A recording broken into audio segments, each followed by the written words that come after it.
ઈચ્છા શક્તિ પ્રગટ થઈ.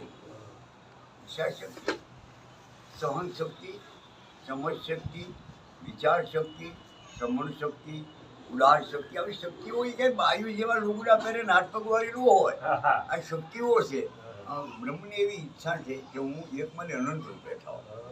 એટલે અણુ અણુમાં બ્રહ્મ છે.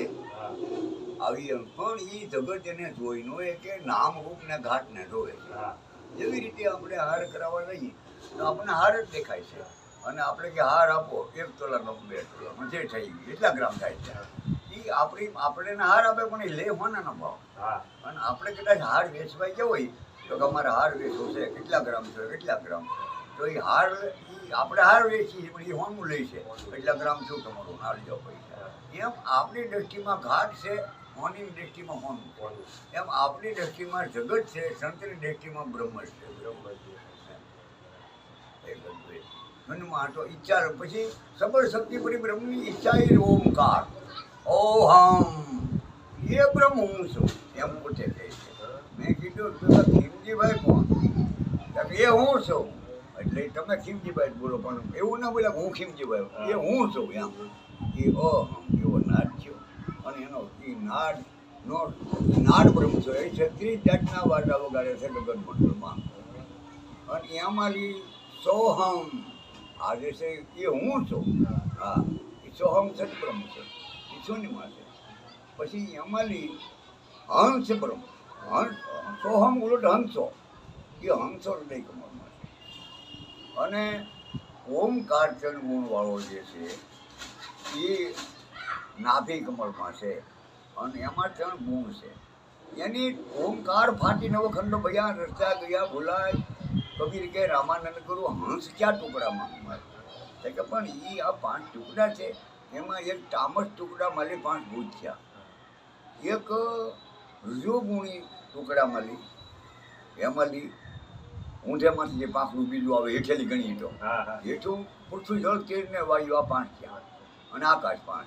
પણ ઓલામાં રજોગુણ માલી 10 ઇન્દ્રિયો અને જ્ઞાન ઇન્દ્રિયો અને દેવો અને એના ઋષિઓ થયા. અને સત્વગુણી જે છે ઉપલું પાંખડું આડો આડો એ એમાંથી 4 અંકણ છે. મન બુદ્ધિ ચિત્તને અહંકાર. અને બીજને રૂપે અર્થમાત્રા છે એ આ જ શક્તિ છે. અને એની માટે મીંડું છે નિર્ગુણ રૂપે છે. આ 5 માત્રા છે. ઓમકાર ફાટી નવખંડ ભયા રસ્તા ગયા ભૂલાય. કબીર કે રામાનંદ ગુરુમાં હંસ કેમાં સમાય? હંસ હૃદયની અંદર છે. એ સોહમ ઉલટ હંસો છે. અને ઓહમમાં અ ઉ મ એવો અવાજ થયો તેમાં 3 દેવ થઈ ગયા. 3 દેવનું દૈવત. અકાર અ ઉ મ. અકારમાં બ્રહ્મા છે, ઉકારમાં વિષ્ણુ છે, એ પાલન કરે છે, આસર્જન કરે છે. અને મકારમાં મહેશ છે, એ સંહાર કરે છે. એમ વ્યક્તિ ત્યાં નથી હજી. હા, હજી તો પણ એ શક્તિ છે. તેનામાં 3 શક્તિ છે કે આપણો નાભેલી સ્વરૂપ પડતો તમે કાંઈ કાર્ય કરો તો સર્જન થાય.